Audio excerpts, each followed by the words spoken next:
Sloane Avery had tested 27 men in the past 2 years, 27 dates where she showed up in thrift store clothes, tangled hair, and a story about unemployment. 27 times she watched their eyes change the moment they realized she couldn't offer them anything. Tonight, sitting in a vinyl booth at a diner outside Boston, she expected number 28 to be no different. But when Rowan Hale slid into the seat across from her, still wearing grease stains from his shift at the garage, something in the air shifted. His dark brown skin gleamed under the fluorescent lights, and when she admitted she couldn't afford to pay for her meal, he didn't flinch. He simply smiled and said, "Don't worry about it. I just picked up an extra shift. Dinner's on me." For the first time in 27 tests, Sloane Avery had no idea what to say next. She had introduced herself as just Sloane, a woman between jobs, renting a room month to month, getting by on whatever temp work she could find. The lies came easily now, worn smooth from repetition. She watched Rowan's face for the familiar signs of retreat, the subtle calculations men made when they realized a woman had nothing to offer them. But Rowan simply nodded, as if financial struggle was the most ordinary thing in the world. Because for him, it was. He told her about his work at the garage, the way he could diagnose an engine problem just by listening. 12 years of grease under his fingernails. He spoke about it without shame, without the defensive pride she'd seen in other men who felt the need to justify their blue-collar existence. Rowan Hale simply was who he was. Sloane found herself asking questions she hadn't planned, about his favorite repairs, about the satisfaction of fixing something broken. He laughed, a warm sound from deep in his chest. "There's something honest about mechanical work," he said. "The problem is either fixed or it isn't. No pretending." She felt the irony settle into her bones. The diner was half empty, the kind of place that served breakfast all day. The waitress, a black woman with silver-streaked locks, knew Rowan by name and asked about his daughter. Sloane filed that information away. Halfway through their meal, Rowan's phone buzzed.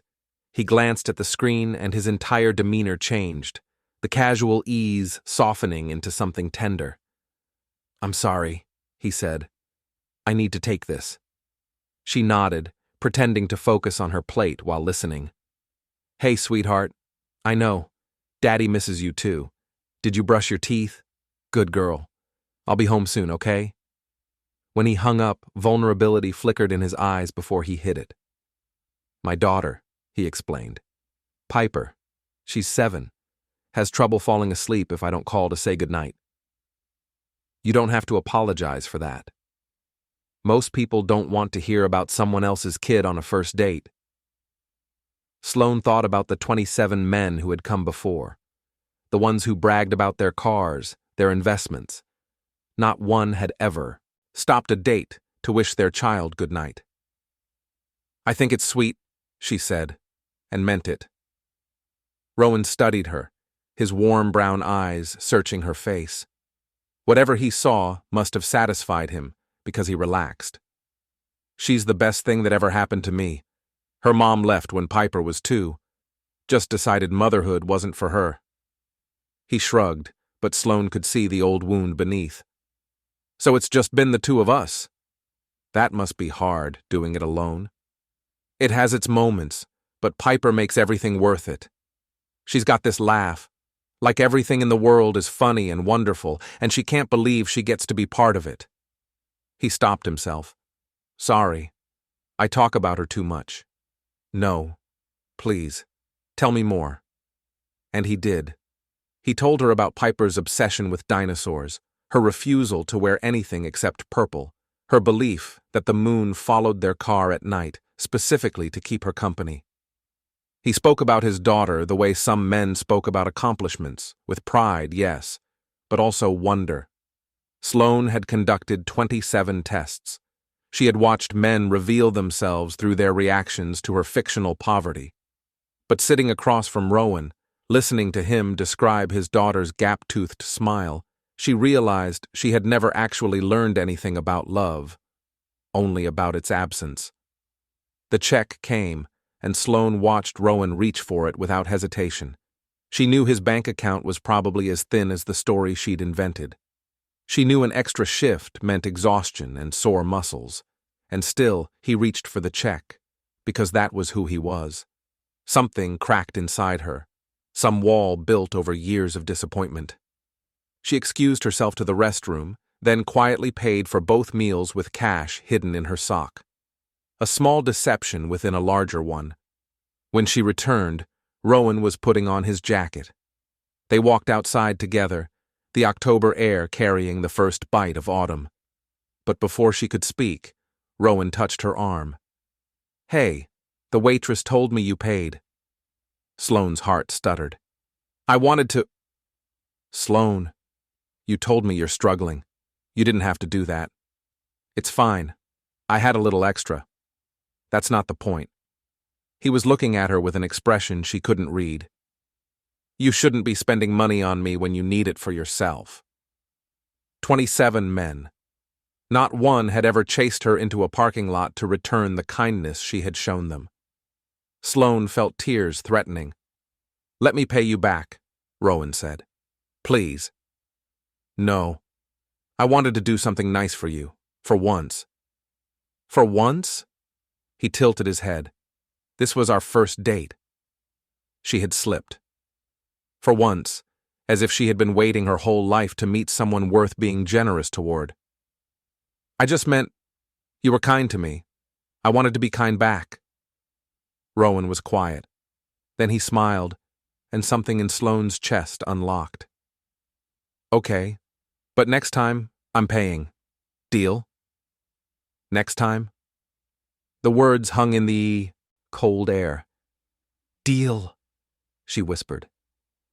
They stood there, neither ready to leave. Above them, the moon was nearly full. Sloane thought about Piper, believing the moon followed her car to keep her company. Maybe some things did follow us through the darkness, not because we deserved them, but because they wanted to. "Can I ask you something?" Rowan said. "Why did you agree to this date?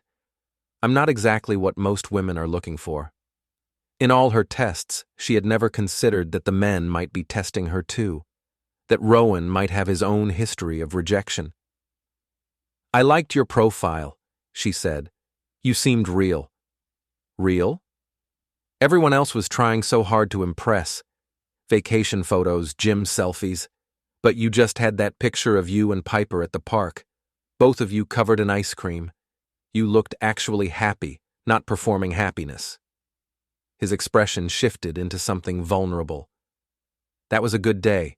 She had just learned to pump her legs on the swing, thought she was flying. "See? You remember the moment, not how it looked." A taxi pulled into the parking lot. Sloane raised her hand to flag it down. The driver rolled down his window. "Where to?" Before she could answer, the driver squinted at her face. "Hey, wait. You look familiar. You're that CEO, aren't you? Avery something. I saw you on the news." Sloane's blood turned to ice. "The tech company lady," the driver continued. "My wife follows all that business stuff." Rowan was looking at her, confusion creasing his forehead. "I think you have me confused with someone else," she managed. "No, I'm sure of it." Sloane coughed loudly, clutching her throat. "Sorry. I've been fighting this cold. Wrong person. I get that a lot." The driver shrugged. "Whatever you say, getting in or what?" "Yes." She turned to Rowan. "Thank you for tonight, really." Rowan was watching her with that thoughtful expression. "You sure you're okay?" "I'm fine, just tired." She opened the door, desperate to escape. "I'll text you, Sloane. I had a really good time tonight. Whatever that guy thought he saw, it doesn't matter to me. I know who you are." The words hit her like a blow. He knew who she was, except he didn't. He knew Sloane, the struggling temp worker, not Sloane, the woman who had orchestrated this as a test he passed without knowing he was being examined. "Good night, Rowan," she whispered, and closed the door before he could see her tears. The taxi pulled away. Rowan stood in the parking lot until she couldn't see him anymore. A man in a worn jacket under a following moon, waiting to make sure she got safely on her way. 4 days later, Rowan texted. Sloane was in a board meeting when her phone buzzed. "Hey, it's Rowan. Piper and I are going to the farmers market Saturday. Would love if you could join us. No pressure." The farmers market. Not a fancy restaurant. Just a Saturday morning with a single dad and his daughter wandering between stalls of vegetables and homemade jam. She should say no. Every instinct told her to end this before she fell deeper into something she couldn't control. She typed back, "I'd love that. What time?" Saturday arrived, painted in golden autumn light. Sloane spent an embarrassing amount of time selecting an outfit that looked appropriately budget-conscious. She took a taxi to the market, asked to be dropped off 2 blocks away, and walked with her heart pounding. She saw them before they saw her. Rowan was crouched beside a stall, pointing at something while Piper bounced with excitement. The little girl was wearing purple from head to toe, including sneakers that lit up when she walked. Her dark curly hair was gathered in 2 uneven pigtails that Rowan had clearly attempted himself, her brown skin glowing in the morning light. Sloane approached slowly. "Hey." Rowan looked up, his smile radiant. "You made it." Piper tugged his sleeve.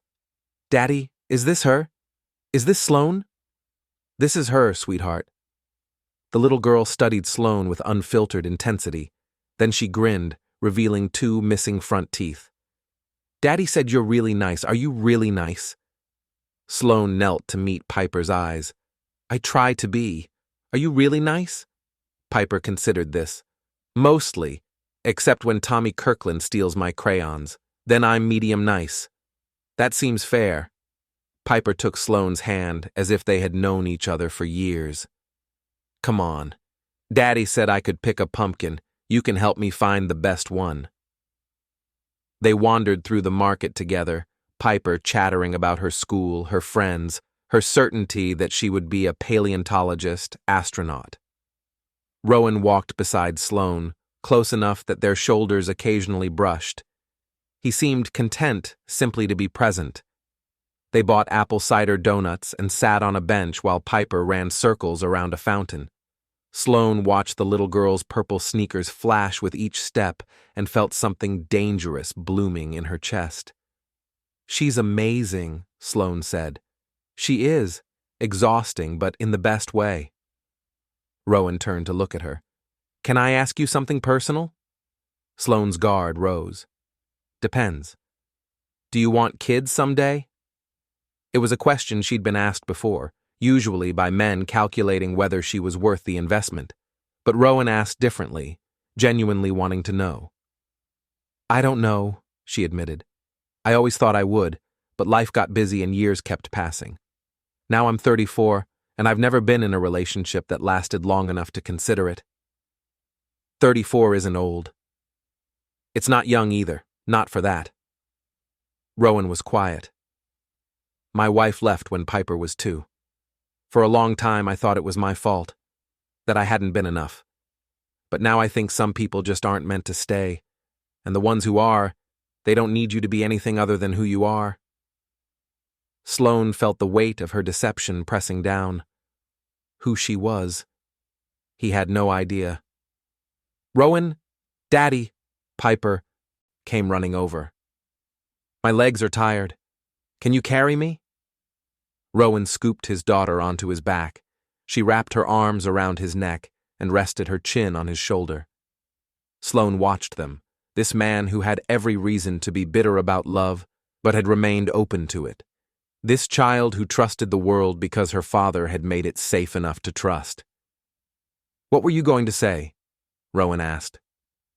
Sloane shook her head. "Nothing. It wasn't important." But it was. It was perhaps the most important thing she had ever almost said, and she had swallowed it back down, too afraid of what the truth might cost her. The rain came all at once, a sudden downpour that sent vendors scrambling. "Quick!" Rowan grabbed Sloane's hand and pulled her toward shelter. Piper shrieked with delighted terror from his back. They ducked into a small used bookstore. The shop was warm and cluttered, stuffed with volumes that looked like they had been accumulating for decades. An elderly black woman behind the counter barely glanced up from her crossword. "Browse as long as you like. Just don't bend the spines." Rowan set Piper down, and she immediately began exploring. Sloane shivered. The rain had caught her hoodie, soaking the cheap fabric. "Here." Rowan shrugged off his jacket. "Take this." "No, you'll be cold." "I run hot." He draped it over her shoulders. It smelled like motor oil and coffee and something warmer underneath. Like him. "Thank you," she whispered. They stood by the window, watching the rain. Piper had found a picture book about dinosaurs and was absorbed. Sloane felt more at peace than she had in years. "Sloane."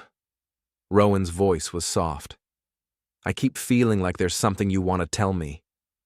Her heart seized. "What do you mean?" "Just a feeling. Whatever it is, you can tell me. I'm not going to judge you." This was her moment, right here in this dusty bookshop. She could tell him everything about the company, the tests, the lies. There are things about me that might surprise you. Everyone has things like that. Not like this." She looked at him, at his kind eyes and patient expression, and felt her courage crumble. "I want to tell you. I just need more time." "Okay. Take whatever time you need." "You're not going to push? Would pushing help?" "No." "Then no."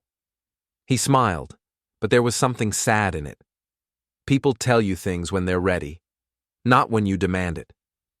Piper ran over, clutching the dinosaur book. "Daddy, can we get this? Please?" Rowan checked the price tag and winced almost imperceptibly. "Maybe for your birthday, sweetheart." "But my birthday is forever away." Sloane saw the struggle in his face, the desire to give his daughter everything warring with reality.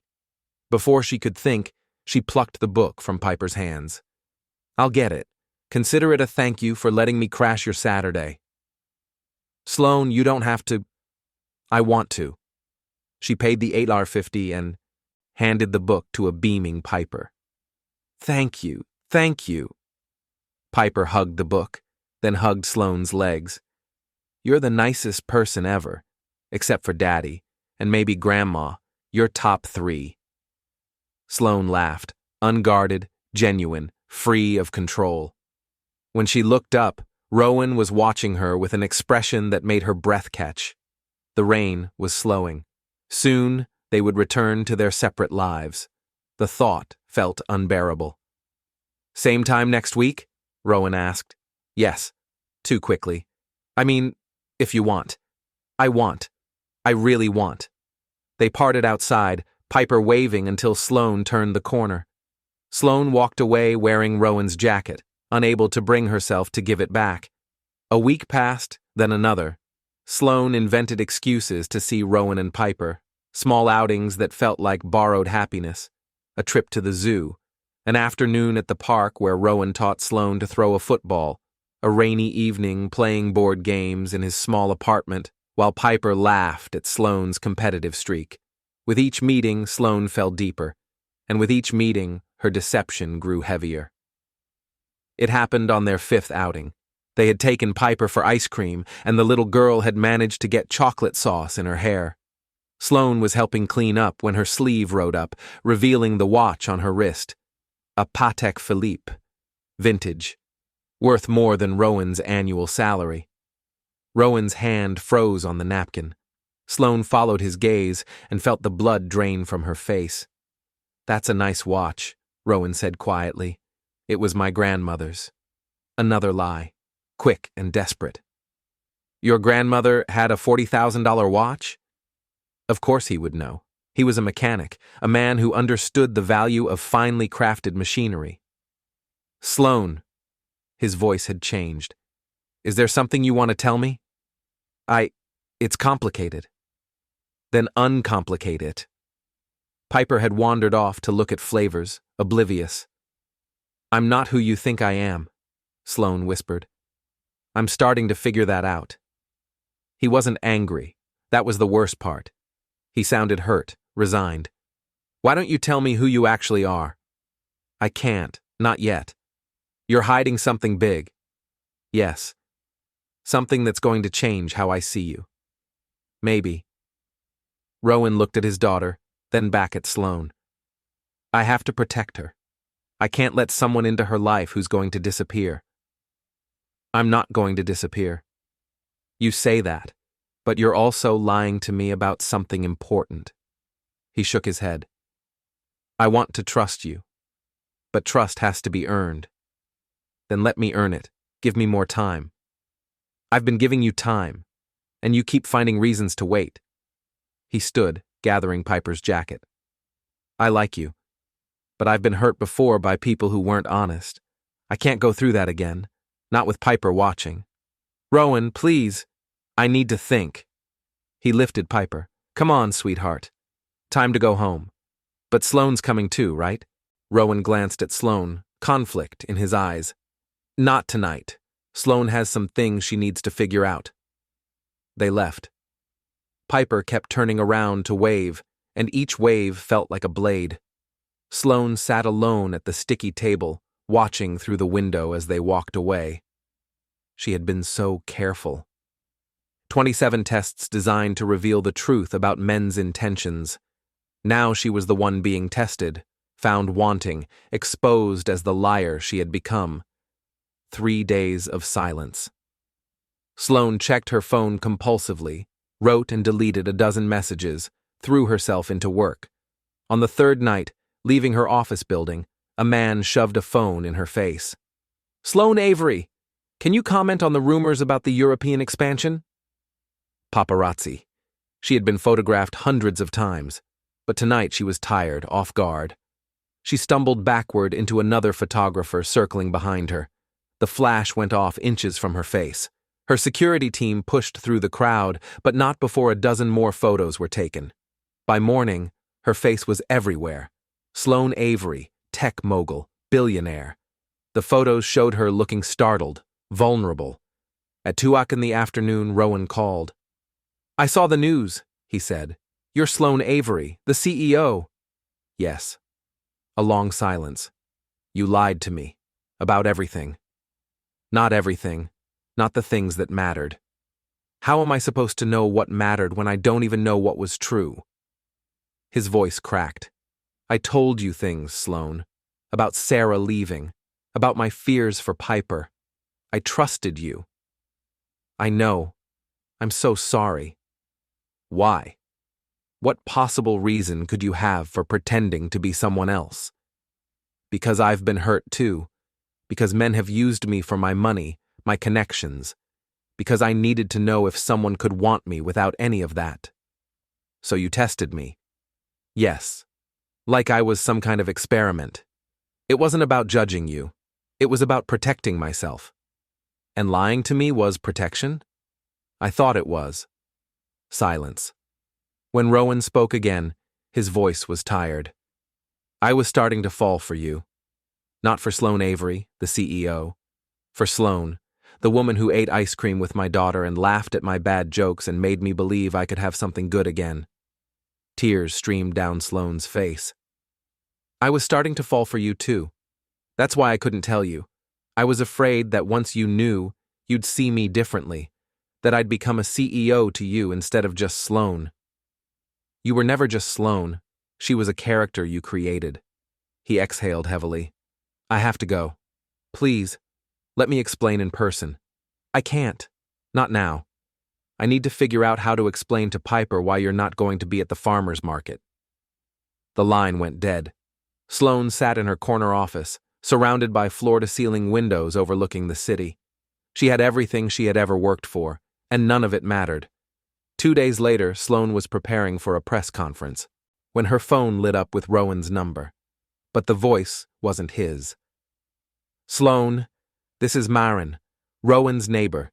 You need to come right away. Piper is missing. The next few hours existed in fragments.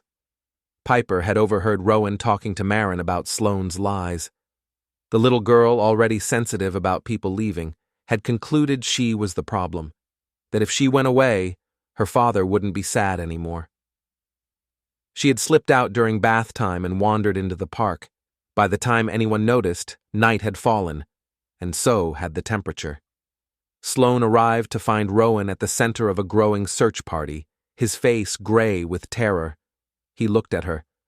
For a moment, she thought he might send her away. Then his expression crumpled. "I can't find her. I can't find my little girl." She didn't hesitate. She pulled off her heels and ran into the darkness. The park was sprawling, full of trees and hidden corners. Sloane called Piper's name until her voice went hoarse. She found her behind the old maintenance shed, huddled in a ball, shivering violently. The purple sneakers had stopped lighting up. "Piper." Sloane dropped to her knees in wet leaves. "Sweetheart, it's me." The little girl looked up, her face streaked with tears. "I wanted to run away, so Daddy wouldn't be sad anymore." "Oh, honey." Sloane pulled off her coat and wrapped it around the tiny body. "Your daddy isn't sad because of you. You're the best thing in his whole life. But he was crying, and you stopped coming around. And it's my fault." Sloane's heart shattered. "That's not true. Your daddy was sad because of something I did. It had nothing to do with you." She gathered Piper into her arms and started walking toward the searchlights. Rowan met them at the edge of the park. He saw his daughter and made a sound that didn't form into words. He took Piper, clutching her so tightly the child squeaked and buried his face in her hair. "Don't you ever scare me like that again." "I'm sorry, Daddy." Sloane stood apart, watching. She didn't belong in this moment. She had caused so much pain. She started to back away. "Sloane." Rowan's voice stopped her. "Thank you. For finding her." "You would have found her." "Maybe. But you did." He shifted Piper to his hip. "Will you come back to the apartment? I think we need to talk." They walked through the dark park together, Piper falling asleep against her father's chest. Sloane followed Rowan up 3 flights to a small apartment filled with purple everything, dinosaur toys and crayon drawings, and evidence of a love she had almost destroyed. Rowan put Piper to bed, kissing her forehead. Sloane watched from the doorway, something ancient and maternal stirring in her chest. "She asked about you every day," Rowan said when he emerged. "I didn't know what to tell her. I'm sorry for everything. Tell me why, not the summary. Everything." So she did. She told him about Bennett, who had proposed after 3 months and then asked for a check for his business venture. About Colton, who leaked her private emails to a competitor. About Jasper, who had seemed perfect until she found the prenup he'd had drawn up before their second date. She told him about the walls she had built and the tests she had devised. About how watching men fail had confirmed her belief that she was unlovable without her money. About how meeting him had shattered that belief and terrified her. "I didn't mean to hurt you," she finished. "I was trying so hard not to get hurt myself that I didn't see what I was doing to you." Rowan was quiet for a long time. "I understand why you did it," he said finally. "I don't like it, but I understand." "Does that mean you can forgive me?" "I'm working on it." He reached across the table and took her hand. "You know what Piper said after you found her? She said, 'Daddy, Sloane came back for me.' That means she loves us." His thumb traced circles on her palm. 7 years old, and she understands something I've been too scared to say. Sloane's breath caught. "Rowan, I'm not good at this, at opening up, at trusting, but I want to try. Can we start over? No more tests, no more lies, just you and me figuring out if this is something real. My life is complicated. The company, the media, it won't be easy. Neither is being a single dad." He smiled slightly. "But some things are worth the hard parts." She stood up, crossed to his side of the table, and kissed him. It was soft and tentative, a question rather than an answer. When she pulled back, his eyes were shining. "Hi," she whispered. "I'm Sloane. I'm the CEO of Avery Technologies. I have too much money and not enough friends. I'm terrified of getting hurt. And I think I might be falling in love with you." "Hi, Sloane. I'm Rowan. I fix cars and raise a daughter and live in a one-bedroom apartment. I've been hurt before. And I think I might be falling in love with you too." From the bedroom, a small voice called out, "Daddy? Is Sloane staying?" Rowan looked at Sloane. Sloane looked back. "Yes, sweetheart," he called. "Sloane's staying." 3 weeks later, Sloane walked into Avery Technologies' headquarters with Rowan on one side and Piper on the other. The security guards did a double take. Her assistant dropped files. The elevator filled with silence. "This is fun," Piper announced. "Everyone looks like fish." Sloane laughed. She had never actually laughed in this building before. She gave them the tour, the offices where she had worked 18-hour days, the boardroom where she had outmaneuvered investors, the corner where she had once cried after a hostile takeover attempt. Rowan asked questions with genuine interest, showing none of the intimidation she had feared. Piper pronounced the executive bathroom the fanciest potty ever and asked if they could install purple lights. That evening, Sloane drove to Rowan's garage. She found him under a vintage Mustang, only his legs visible. "There's something I need to say," she announced. He slid out, grease on his cheek, looking impossibly handsome. "That sounds serious." "It is." She knelt beside him on the concrete floor. "I've spent my whole life trying to protect myself, building walls, creating tests, but you walked right through all of it. I didn't do anything special." "Yes, you did. You showed me what it looks like when someone loves without agenda, when someone shows up just because they want to be there." She took his hand, not caring about the grease. "You make me want to be braver, more honest." He pulled her closer. "You don't have to change who you are." "I know, but I want to. Not because you're asking, because you make me believe it's possible." She took a breath. "I love you. I love the way you make Piper laugh. I love that you care more about people than money. I love that you saw through all my armor and wanted me anyway." He kissed her then, soft and slow, and Sloane felt something settle into place inside her, something that had been restless her whole life. The garage door creaked. Piper ran toward them, Marin following behind. "Daddy, Sloane, you're hugging. Are you boyfriend and girlfriend now?" Rowan looked at Sloane. "Yeah, sweetheart," Sloane said. "I think we are." Piper's grin could have powered the city. "Does this mean you can come to the farmer's market every week? And tuck me in sometimes? And stay for breakfast?" "All of that. And more." They sat together on the garage floor, the three of them, while evening light turned golden through the dirty windows. Sloane thought about all the tests she had conducted, all the men who had failed them. She thought about the walls she had built and the lies she had told, and the years she had spent so afraid of being hurt that she had forgotten how to be happy. Then she looked at Rowan, at Piper, at this imperfect, perfect family that had somehow become hers.